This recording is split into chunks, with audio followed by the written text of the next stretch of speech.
바랍니다. 아멘. 오늘 저는 환난 중에 찬송을 부르라라는 말씀으로 강론을 하려고 합니다. 요즘 TV조선 방송국에서 미스터 트롯이 한창 인기가 있습니다. 보세요. 고개 끄덕이는 거 보니까 네이버에 찾아보았더니 시청률이 35.7%가 그랬어요. 출연자 7명이 나오는데 저도 한번 봤는데 얼마나 노래를, 임영웅, 그 다음 누구예요? 박영탁, 이찬원, 김호준, 정용홍, 김희재, 장민호. 살판 났어요, 이 사람들 요새. 이들이 지금 국민이 코로나19에 두려워하고 떨고 있고 많이 어려울 때 이들이 그 노래를 얼마나 열심히 불러서 온 국민에게 시원한 기쁨을 준다는 거예요. 그래서 35.7%가 국민 방송을 본다는 건 대단한 겁니다. 그래서 그걸 보면서 기뻐하고 그 가수들이 부르는 열창을 보면 그게 혼이 담겨 있더라. 온 정성을 다해서 사람을 쏙 뽑아갈 정도로 열심히 불러요. 세상 노래도 감정을 싣고 가슴을 싣고 마음을 실어 부르면 온 국민이 기뻐한다는 겁니다.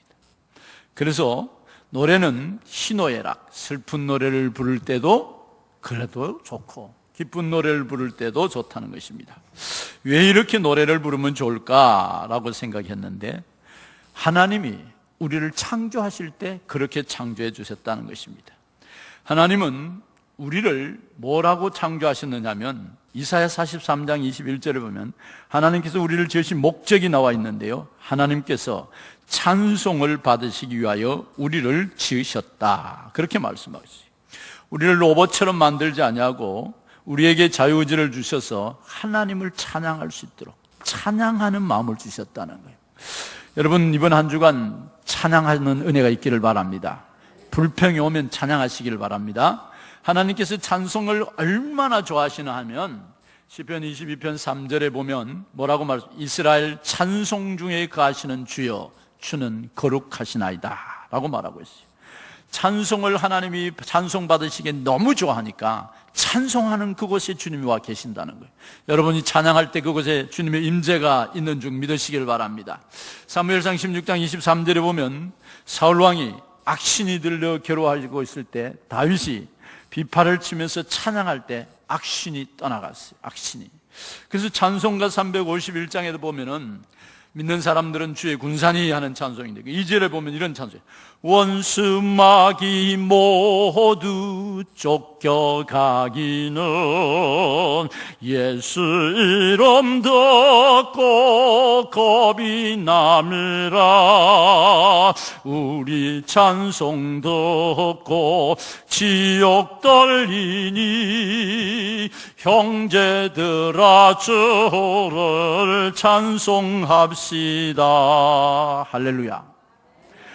우리 찬송 듣고 지옥 떨리니 형제들아 주를 찬송합시다. 할렐루야. 예수님을 찬양할 때 마귀가 떠나가고 귀신이 떠나간다는 것입니다. 지옥이 떤다는 것입니다. 찬송이 울려 퍼지면 하나님이 그것에 임재하시고 하나님이 그 소리를 듣고 기뻐하시고 그것에 충만한 은혜를 주셔서 기쁨과 새 힘을 주신다는 것입니다.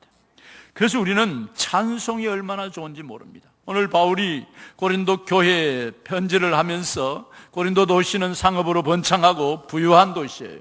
바울이 이 도시에서 나타나 복음을 전했는데 많은 사람들이 복음을 듣고 예수를 믿었습니다. 그런데 도시의 부유 앞에 상대적인 좌절감을 안고 살아가는 가난한 사람들이 많이 있었어요. 그래서 그들에게 예수를 믿음에도 불구하고 조롱과 핍박과 어려움이 많이 오는 거예요. 예수를 믿으면 부할 줄 알고 잘 될 줄 알았는데 조롱과 핍박은 계속되는 거예요. 그래서 그때 이들에게, 낙심하고 있는 이들에게 편지를 써서 하는 말이 오늘 3절에 찬송하리로다 라고 시작하는 거예요. 우리가 찬송하며 살아야 한다라는 것입니다. 환난 속에서도 어려움 속에서도 우리가 일어설 수 있는 길은 하나님을 찬송하는 길이다. 할렐루야. 그래서 우리 주 예수 그리스도 하나님을 찬송하라 그랬어요. 그러면서 오늘 3절을 같이 한번 읽어보겠습니다. 같이 읽겠습니다. 시작. 찬송하리로다. 그는 우리 주 예수 그리스도의 하나님이시요 자비의 아버지시요 모든 이료의 하나님이시며, 하나님께서 우리를 찬송하라 하신 이유는 그가 우리 그리스도의 하나님이시요 자비의 아버지시요 위로의 하나님이시라 그렇게 말씀하시면서 4절을 보시기를 바랍니다. 우리 모두 환난 중에 우리를 위로하시며 우리로 하여금 하나님께 위로받는 모든 환난 중에 있는 자들을 능히 위로하게 하시는 하나님이시로다. 환난을 통해서 환난이 올 때, 걱정이 올 때, 근심이 오고 많은 어려움이 올 때 거기 왜 왔느냐? 환난을 통해서 하나님을 찬양하면서 그곳에 하나님을 만날 수 있는 기회로 만들어 주신다는 것입니다. 그래서 우리가 예수 믿었다는 한 가지 사실 때문에 세상에 환난을 당할 수가 있어요. 고통을 당할 수가 있어요.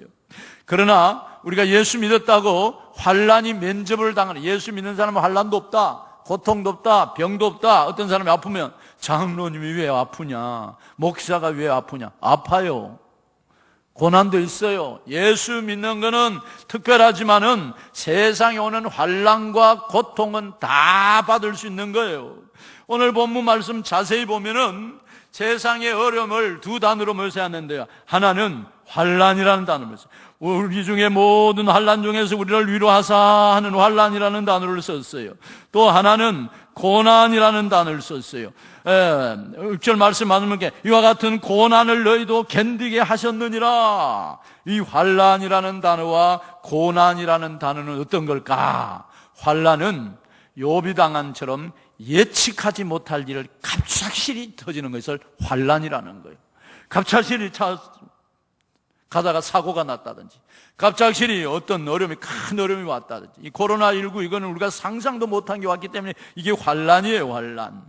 그래서 예측하지 못할 어려움이 예수 믿는 사람에게도 당할 수 있다는 겁니다. 고난은 예수님이 십자가에 지신 것처럼 예측할 수 있는 어려움이에요. 견뎌내는 거고 이겨내는 거예요. 그래서 우리 가정에 오는 예측한 그 고난들을 이겨낼 수 있는 거예요. 우리가 살다 보면 예측할 수 없는 환난도 오고 알 수 있는 고난도 오는 거예요. 이 땅에 이 땅에 있는 동안 성도와 불신자의 차이가 없어요. 환난도 오고 고난도 오고 어려움도 오고 암도 걸리고 질병도 생기고 때로는 부도도 나고 어려움도 있는 거예요. 그건 누구나 다 있을 수 있는 거예요. 그러나 예수 믿는 성도라면 이 믿지 않는 세상 사람들에게 어려움이 올 때 우리가 어떤 표시를 하고 사는 것이 그리스도인이냐? 우리가 어려움이 왔을 때 그들에게 어떻게 보여주고 그 어려움을 어떻게 이겨서 간증이 되고 은혜가 되느냐 이 말이에요. 환난을 당하고 고난을 당하는 것은 그리스도인이나 불신자나 똑같이 한결같이 오지만은 고난을 바라보는 의미와 해석이 달라야 된다는 거예요. 고난과 환난이 올 때 어떻게 극복하느냐? 그리스도인들에게 오늘 분명한 대답을 우리들에게 주고 있습니다. 우리가 분명하게 알아야 할 것은, 그런 환경 속에서 꼭 알아야 할 것은 나의 힘으로 이기려고 생각하지 마시기를 바랍니다. 나의 능력으로는 안 됩니다. 나의 기술로도 안 됩니다. 알아야 할 것은, 믿어야 할 것은 그때 하나님을 노래하라는 것입니다. 여러분, 도저히 노래할 수 없는 그 시간에 찬송을 부르시기를 바랍니다. 도저히 감사할 수 없는 그 시간에 감사 찬양을 하시기를 바랍니다. 고난 가운데 만나는 그 하나님을 오늘 본문 3절에 찬송하리로다 라고 말했어요. 왜 찬송하는지 봅시다. 찬송하리로다 하면서 소개합니다. 뭐라고 말합니까? 우리 주 예수 그리스도의 하나님이시요. 할렐루야. 우리가 찬송할 수 있는 것은 그분이 우리 주 예수 그리스도의 하나님이라는 것입니다. 환난과 고난이 닥쳐올 때 우리는 하나님께서 그리스도 예수 그리스도를 보내주시고 그분은 자비의 아버지시고 위로의 하나님이라고 소개하고 있습니다. 지금 바울이 고린도 교회 교인들에게 찬송하라고 하고 있습니다. 왜 그럴까요? 바울은 인생을 여정을 살면서 8절 한번 보시기를 바랍니다. 형제들아, 우리가 아시아에 당한 환난을 너희가 모르기를 원하지 않으니 힘이 겹도록 심한 고난을 당하여 살 소망까지 끊어지고, 9절에 우리 자신이 사형 선고를 받은 줄 알았으나 이는 우리로 자기를 의지하지 말고 오직 죽은 자를 다시 살리신 하나님만 의지하게 하려 하심이니라. 살 소망이 끊어졌어요. 사형 선고를 받은 줄 알았어요. 그런데도 그곳에서 살아날 수 있었던 것은 우리 하나님 아버지가 계시다는 것을 알았기 때문이라는 것입니다. 그래서 우리가 환난과 고난 중에 오면 우리가 노래해야 합니다. 노래할 이유가 첫 번째 뭐라고 말하고 있어요? 우리 주 예수 그리스도의 하나님이 계신다는 것입니다. 요한복음 3장 16절에 뭐라고 말하시죠? 하나님이 세상을 이처럼 사랑하사 누구를 주셨다고요? 독생자를 주셨으니 이는 저를 믿는 자마다 멸망치 않고 영생을 얻게 하려 하심이라고 말하고 있습니다. 하나님께서 우리를 사랑하셔서 누구를 보내주셨냐? 자기 아들 예수를 보내주셨어요. 할렐루야. 그리고 그가 우리의 고난을 짊어지시고 우리의 죄악을 담당하시고 십자가에서 죽으시고 3일 만에 부활하셔서 우리에게 약속해 주셨어요. 예수를 믿으면, 예수를 영접하면 너는 새 사람이 되고 본어게인 다시 태어나는 사람이 되고 하나님을 아버지라 부르시는 하나님의 자녀가 되리라. 우리를 하나님의 나라의 양자로 하나님의 아들로 삼아 주시겠다는 거예요. 자기 아들을 아끼지 아니하시고 우리 모든 사람을 위하여 주신 그가 어찌 그 아들과 함께 모든 것을 우리에게 은사로 주시지 아니하겠느냐. 자기 아들을 주신 그 하나님이 우리가 고난당할 때, 주님을 높일 때 가만히 두겠느냐는 것입니다. 지켜주신다고 말하고 있습니다. 로마서 10장 12절에 말합니다. 한 주께서 모든 사람의 주가 되사 저를 부르는 모든 사람에게 부요하시도다. 고난 중에 주님을 부르는 자들에게 부욕해 해주신다고 말씀하고 있습니다. 부요하시고 귀하신 하늘의 하나님, 전능하신 하나님, 능치 못하시는 없는 하나님, 아버지 자기 아들을 우리를 위하여 주신 그 하나님이 예수님과 함께 모든 것을 우리에게 허락해 주시겠다고 약속하셨습니다. 그래서 주님은 말합니다. 구하라 그러면 너에게 주실 것이요 찾으라 찾을 것이고 찾을 문을 두드리라 그리하면 너에게 열릴 것이니라. 우리 예수님이 우리와 함께 구하는 것까지도 찾는 것까지도 두드리는 것까지도 책임져 주시게. 누구에게? 예수 그리스도 이름을 찬양하는 사람들에게, 예수 그리스도 이름을 높이는 사람들에게. 더구나 예수 그리스도가 아버지 하나님을 찬양할 이유는 하나님께서 예수를 주셔서 누구든지 예수를 믿으면 하나님을 아버지 부를 수 있는 자격을 주셨다는 것입니다. 그러기에 우리는 그분을 찬양하는 것입니다. 요한일서 1장 12절에 이렇게 말, 영접하는 자 그 이름을 믿는 자들에게 하나님의 자녀가 되는 권세를 주셨으니 이는 혈통이나 육적으로나 사람의 뜻으로 나지 않고 오직 하나님께로 난 자들이라 말씀하고 있습니다. 하나님의 은혜로 우리를 구원을 받아 천국 시민이 되게 하고 하나님의 자녀가 되게 하고 마귀의 자녀에서 하나님의 자녀로 옮겨두고 천국의 주인이 만들고 이 땅에 하나님의 아들, 딸로 만들어주셔서 어느 곳에 있든지 어떤 환난 속에 있든지 너희들이 주님을 찬양할 때 내가 그곳에 함께하리라 약속해 주셨습니다. 또한 우리 주님은, 우리 하나님은 하나님이 찬송받아야 할 이유가 오늘 주는 주 예수 그리스도시오라고 했지만 두 번째는 이렇게 말합니다. 자비의 하나님이시오. 우리가 환난 중에 찬양해야 할 이유는 하나님 아버지가 자비의 하나님이시라는 것입니다.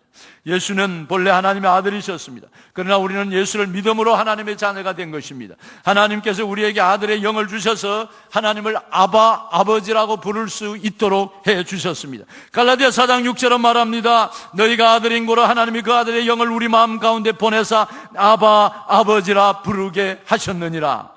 육신의 아버지는, 전에 계셨던 우리를 낳아주신 아버지는 육신의 아버지이시지만 우리를 예수 그리스도를 보내주셔서 자기 아들을 십자가에 죽이시고 부활하시고 그를 통해서 우리를 양자 삼아주신 그 하나님 아버지는 새 아버지입니다.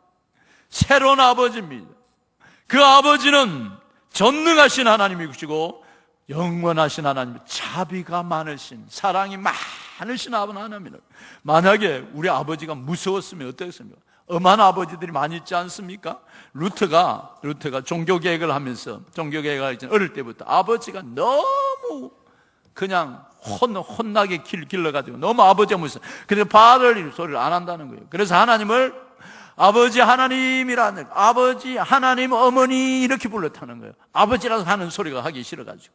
근데 예수 아버지 하나님을 만나고 나서 그가 자비하신 하나님을 알았어요. 인자가 많으신 하나님을 알았습니다. 그래서 종교개혁을 하면서 흔들리지 않고 굳건하게 싸워 이겼다고 말하고 있습니다.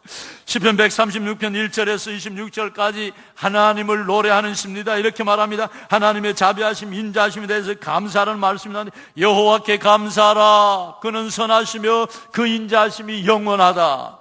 여호와께 감사하라. 그것이 모든 신에 뛰어나신 하나님께 감사하라. 그 인자하심이 영원하미로다. 모든 주께 뛰어나신 주께 감사하라. 그 인자하심이 영원합니다.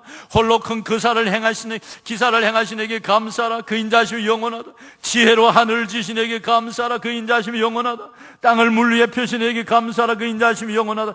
큰 빛들을 지으신 하나님께 감사하라. 그 인자하심이 영원하다. 1절에서 26절에 인자하심이 영원하다. 인자하심이 영원하다.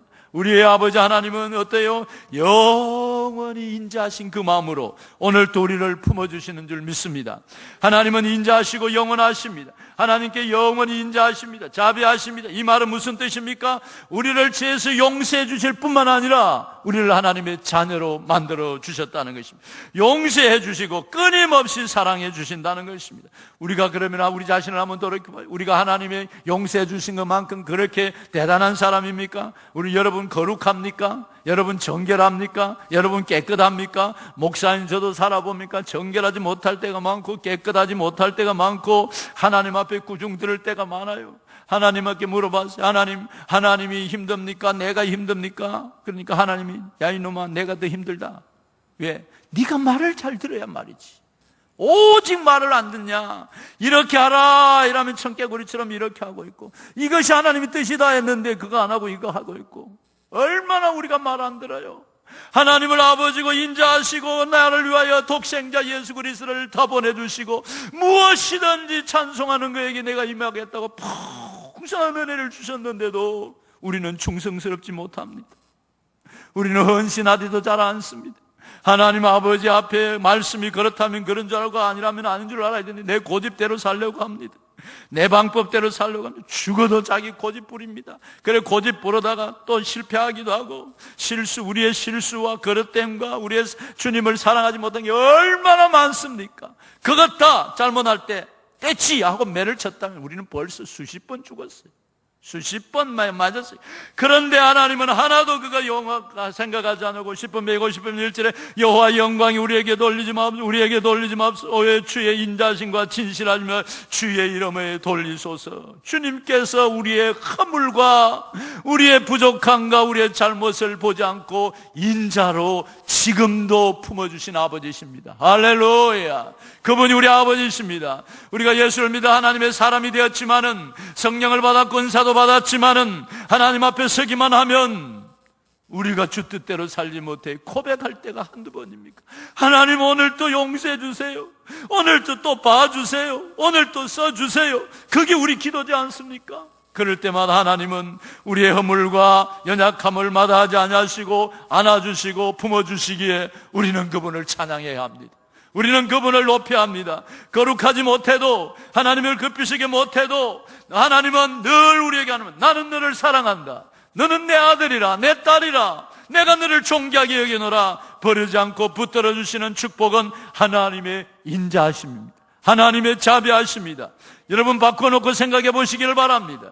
만약 여러분이 하나님이고 우리가 그렇게 살았다면 어떡하겠어요? 수없이 불러다가 혼내고 구중하고 뭐라 하고 너 이제 복줄 다 끊겠다. 이제 인간관계 끊자. 별의 소리 다 했을 거예요. 하나님은 바보 같아요. 하나님은 어쩌면 아무것도 모르는 천치 같아요. 나같이 불쌍한 이런 것도 주님이 귀하게 여기시고 너는 내 아들이다 안아주시는 그의 받을 수 없고 아빠의 사랑이 얼마나 크고 큰지 모릅니다. 그래서 우리는 부족해도 연약해도 품어주시는 그 하나님, 사랑해주시는 그 하나님, 자비하신 주님, 그 하나님을 찬양하고 예배하는 성도로 사는 축복이 있기를 바랍니다. 어떤 환난 속에서도 우리는 좌절하지 말고 그곳에서 주님을 바라보는 은혜가 있기를 바랍니다. 한 걸음 더 나가서 그 하나님은 어떤 하나님이라고요? 오늘 3절 마지막에는 모든 위로의 하나님이시며 라고 말하고 있습니다. 우리의 환난 중에서도 우리를 위로하시며 우리로 하여금 하나님께 받는 위로로서 모든 환난 중에 능히 위로하게 하시는 이시로다. 위로의 하나님이라는 말입니다. 여기 위로라는 말이 3절에서 11절까지 10번이나 나와요. 위로의 하나님, 위로하시는 분. 환난은 4번 나오고 고난은 3번이 나오고 모두 합해서 환난과 고난을 합하면 7번이에요. 그러나 환난과 고난보다 위로가 더 많아요. 10번이나 나와요. 그 말은 환난 속에서도 고난 속에서도 내가 위로해 줄 테니까 너는 찬송해. 너는 기뻐하며 살아. 너는 감사하며 살아. 문제는 내가 책임져 주마 하시는 하나님의 약속입니다. 이 약속을 오늘 받으시기를 바랍니다. 바울은 우리 하나님의 위로의 하나님이라고 말합니다. 하나님은 위로의 하나님이십니다. 우리가 위로가 필요 없는 사람은 아무도 없습니다. 여기 앉아 예배하는 사람들, 나는 괜찮아 하는 사람 있을까요? 아닙니다. 그것은 교만입니다. 우리가 환난과 고난이 있고 아픔이 있고 상처가 있습니다. 성경의 인물들을 다 뒤져봐도 위로받지 않으면 살 수 없었던 사람들이었어요. 아브라함을 봅시다. 아브라함은 자기 여자 하갈을 내쫓습니다. 자기 아들, 첩이 난 아들 이스마엘을 아내 때문에 내쫓습니다. 아무리 첩이 난 아들이라고 아들을 내쫓는 애비가 어디 있어요? 얼마나 가슴 아팠겠어요. 그런데 아브라함은 그 아들을 내쫓습니다. 또 아브라함은 아내를 데리고 애굽으로 내려가다가 바로 왕에게 빼앗겼습니다. 아내 뺏긴 남자 얼마나 수치스럽습니까? 자기 조카와 함께 하나님의 가나안 땅을 떠나다가 조카가 하나님 아브라함 배신하고 소돔 고모라로 떠납니다. 배신당합니다. 얼마나 마음 아팠겠습니까? 그 모든 상처 주님이 아십니다. 그러나 그런 상처와 고통 속에도 주님이 위로하셨기에 그가 믿음의 조상이 됩니다. 그의 아들 이삭은 어떻습니까? 이삭은 아들 쌍둥이 낳았습니다. 야곱과 에서를 낳았습니다. 그런데 이 형제 둘밖에 없는 놈들이 싸웁니다. 에서와 야곱이 다투기 시작합니다. 믿음 있는 사람과 믿음 없는 사람으로 나누었습니다. 에서는 믿음이 없어서 결혼을 해도 이방 결혼합니다. 애비 속 얼마나 썩겠어요. 얼마나 고통스럽겠어요. 또 야곱은 형님 몰래 형님 거 빼앗아 갖고 축복 빼앗아서 멀리 도망가서 아버지가 죽을 때까지, 엄마가 죽을 때까지 만나지도 못하고 얼마나 헤어져 살아 고통이 많겠어요. 이삭만 그렇습니까? 이삭이나 야곱은 어떻습니까? 귀한 아내, 사랑하는 아내 라헬이 죽을 때 자기 아내 사랑을 잃고 야곱이 얼마나 울었는지 성경을 보면 압니다. 17세 때 짐승에게 찢겨주겠다는 소식을 듣습니다. 요셉의 형들 또 자기 아들 요셉이 맹수에 찢겨주겠다는 소식을 듣는 애비의 가슴이 얼마나 터지겠습니까? 요셉이 왜 죽었느냐고 밤이 맞도록 기도했을 것입니다. 평생 동안 잊지 못합니다. 가장 사랑하는 아들이 요셉이 하루아침에 없어졌습니다. 자기 아들이 아내의 침대에 올라가가 자기의 루벤의 시모, 자기의 서모를 건드립니다. 아들이 아버지의 아내 되는 사람하고 강간을 합니다. 이게 있을 수 있는 일입니까? 하나님을 축복을 받은 야곱에게도 상처투성입니다. 축복받은 사람에게도 수많은 상처가 있어 야곱의 그 상처는 이루 말할 수 없습니다. 아니 다윗은 어떻습니까? 하나님이 내 마음에 합한 자라고 했습니다. 그런데 그도 하나님의 위로가 없으면 살 수 없는 사람이었습니다. 그는 큰 사랑을 받은 다윗이었지만 10년간 장인 사울에게 도망다녔습니다. 장인이 사울을 잡아 죽이려고 합니다. 아내 미갈이 다른 남자에게 갑니다. 아들 암놈이 이복누이 다말을 폭행합니다. 작은 아들 압살롬이 형 암논을 죽입니다. 압살롬은 심지어 구테타를 일으켜서 아버지를 죽이려고 합니다. 이런 아들과의 전쟁, 싸우지 않을 수도 없고 싸울 수도 없는 아들과의 전쟁, 그 전장에서 요압 장군이 어려움을 당합니다. 주님 이런 모든 고난을 다 당했는데 어떻게 이길 수 있다는 말입니까? 이런 고난 가운데서도 하나님은 위로의 하나님으로 찾아오셨다고 말씀하고 있습니다. 사랑하는 성도 여러분, 우리는 하나님 앞에서 위로를 받아야 할 사람입니다. 그래서 오늘 위로가 뭡니까? 하나님의 자비요 모든 위로의 하나님이시며 라고 말하고 있습니다. 환난 중에 우리를 위로하시고 환난으로 가는 하나님께 위로로서 모든 환난 중에 있는 자들을 능히 위로하게 하시는 하나님, 위로의 하나님인 것을 믿는 은혜가 있기를 주님의 이름으로 축복합니다. 6절은 이렇게 말합니다. 우리가 환난을 당하는 것도 너희가 위로를 구원을 받게 하려는 것이요 우리가 위로를 받는 것도 너희가 위로를 받게 하려는 것이니 위로가 너희 속에 역사하여 위로받는 것 같은 고난을 너희도 견디게 하느니라. 환난이나 고난보다도 하나님은 위로가 더 많으신 하나님이라고 말씀하고 있습니다. 그래서 너희를 위한 우리의 소망이 견고함은 고난에 참여하는 자가 되라. 고난에 참여하되 그때 위로도 그할 줄을 아노라 라고 말씀하고 있습니다. 사랑하는 성도 여러분, 지금 우리가 당하는 고난은 어떤 고난입니까? 코로나19 때문에 전 세계가 지금 어려워지고 있고 우리나라가 어려워지고 있습니다. 오늘 우리 김남두 집사님이 오셨어요. 제가 앉아 계신, 제가 어제 전화를 했더니 딸들이 나이 많은 할머니가 교회 가면 다른 사람에게 전념시키니까 어머니 참아 이랬는데 괜찮아 보내달라고 하니까 딸이 보내주세요. 할렐루야, 박수 한번 쳐줘요. 그 나이 많은 어르신이 오늘 또 왔어요. 얼마나 딸들이 막 두려워하고 있는데, 그러나 오늘 하나님 앞에 나와서 위로받는 은혜가 있기를 바랍니다. 수많은 환란이 있어요. 지금 이 나라가 얼마나 어렵습니까? 코로나19 때문에 어렵고 경제적으로 어렵고 상황 속에 어렵습니다. 만날 사람 만나지도 못하고 무역이 끊겨지고 해외 가는 것들이 많이 끊어지고 경제적인 위축이 다가오고 질병이 난무해서 만날 수 있는 사람 만날 수가 없어요. 박영희 선교사님이 장인어른 댁에 이제 장인어른 목사님이 아프셔서 시골로 내려가셨어요. 내려가면서 저하고 잠시 만나서 이야기했는데, 목사님 코로나가 진짜 무섭네요. 그래, 왜? 그랬더니 자기가 아는 동기들한테 자기가 다 왔다고 전화를 했대요. 옛날에는 오면 우리 교회 와서 설교하는데 한 사람도 전화가 안 온대요. 한 사람도 안 와요. 라는 거예요. 코로나19니까 외국에서 들어왔다면 안 만나려 하는 거예요. 사랑하는 그렇게 친한 친구들도 안 만나려고 하는 거예요. 왜? 위기 상황이라는 거예요. 사랑하는 성도 여러분, 우리에게 당한 위로, 우리에게 당한 환란이 어떤 건지 한번 찾아보시기 바랍니다. 어떤 사람은 남편 때문에, 어떤 사람은 아내 때문에, 어떤 사람은 자식들 때문에, 어떤 사람은 경제 때문에, 어떤 사람은 질병 때문에 수많은 환란이 우리에게 찾아와요. 그럴 때 우리가 환란에 묶이지 마시기를 바랍니다. 환란에 주저앉지 마시기를 바랍니다. 고난 속에 주저앉아서 하나님 바라보지 못하고 눈이 어두워지지 마시기를 바랍니다. 그때 눈을 열어 주님을 보십시오. 그리고 찬송하시기를 바랍니다. 그리고 기뻐하시기를 바랍니다. 그리고 은혜 있기를 바랍니다.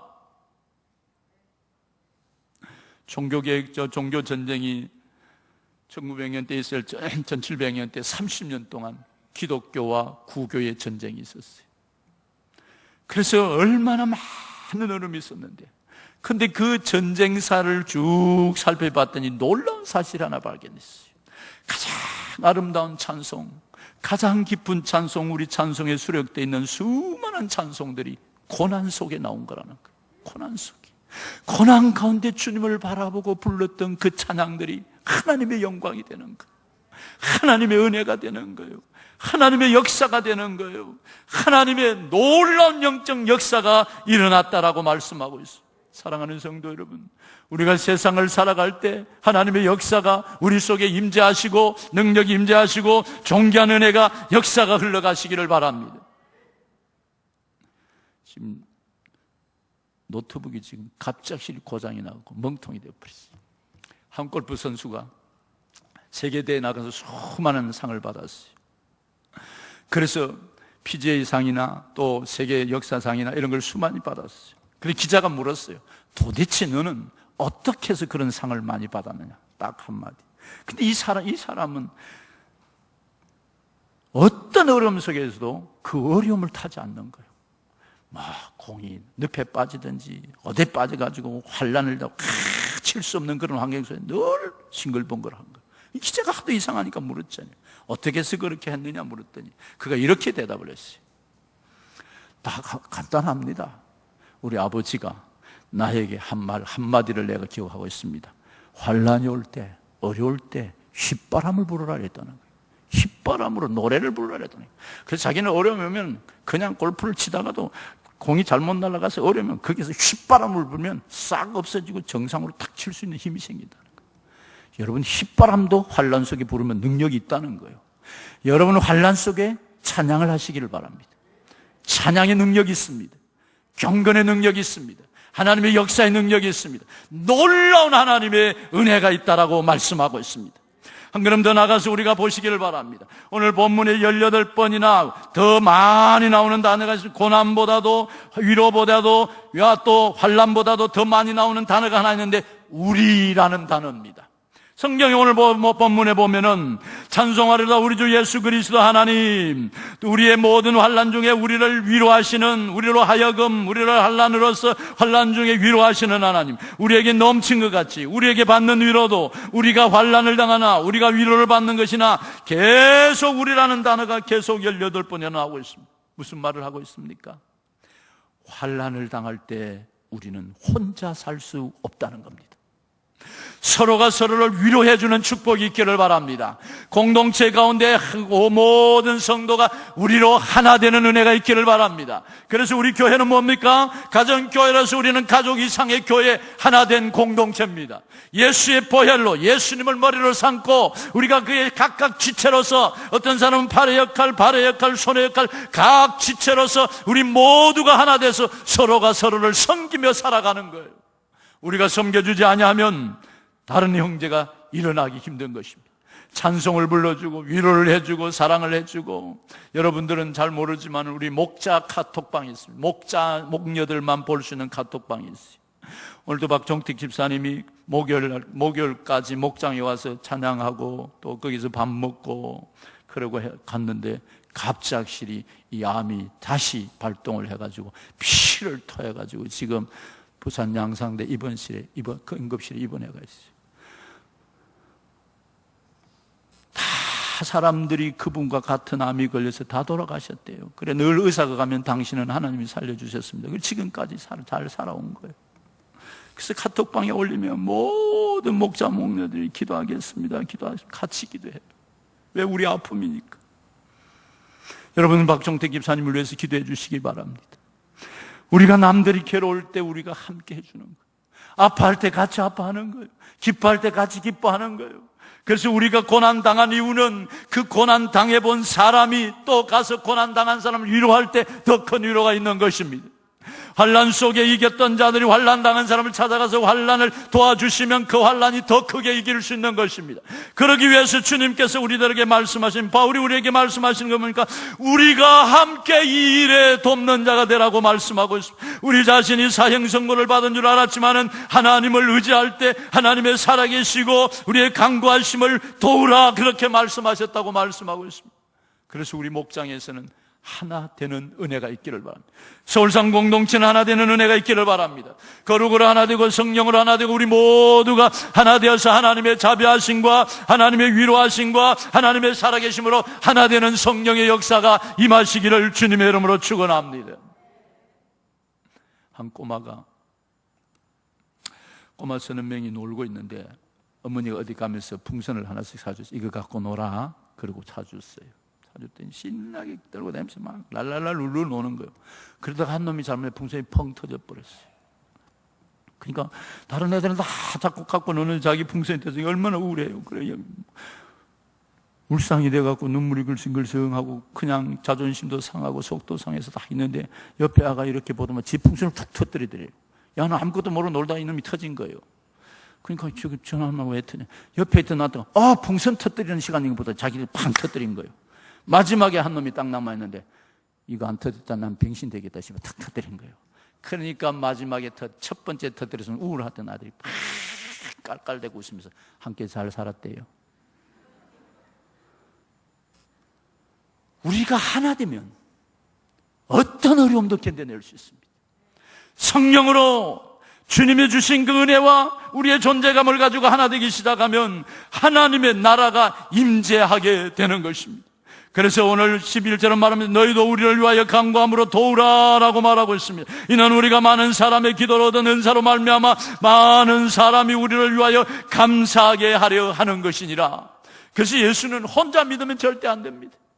같이 해야 됩니다. 목장에서도 같이 하고 어려울 때도 같이 하고 기쁠 때도 같이 하고 슬플 때도 같이 하고. 여러분들이 기도의 제목을 이렇게 올려주면 우리 중보기도 15명이 매일 1시간씩 그 기도를 가지고 얼마나 눈물을 흘리며 기도하는지 몰라요. 그래서 하나님과 함께 하는 거예요. 그분들에게 내가 돈을 줬어요. 일당을 줬어요. 뭐 잘 봐달라고 뭘 사줬어요. 그런데 우리의 지체고 우리의 성령의 하나님의 보내주신 하나님의 나라의 일꾼들이고 한 가족이고 한 공동체이기 때문에 함께 엎드려서 기도하고 함께 찬양하고 함께 하는 거예요. 왜 그럴까요?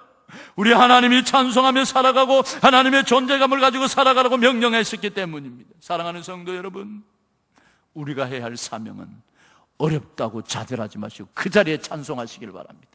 이번 주 한동안 동안은 우리가 차 안에서 찬양하고 집에서 찬양하고 찬양이 흘러 퍼지시기를 바랍니다. 하나님의 왕되심이 일어나시기를 바랍니다. 그래서 불평하고 싶을 때 아니야 나는 찬양할 거야. 염려하고 싶을 때 아니야 주님의 영광을 올릴 거야. 고난 속에 있을 때 아니야 찬송하리로다. 찬양하며 나갈 때 그곳에 주님이 임재하시고 그곳에 우리의 자비 하나님 찾아오시고 그곳에 하나님의 위로가 계셔서 우리를 넉넉히 하시고 은사로 말미암아 많은 사람들에게 감사하게 하는 영광이 드러나게 되실 것입니다. 이런 축복이 모든 성도에게 흘러가기를 주님의 이름으로 축원합니다.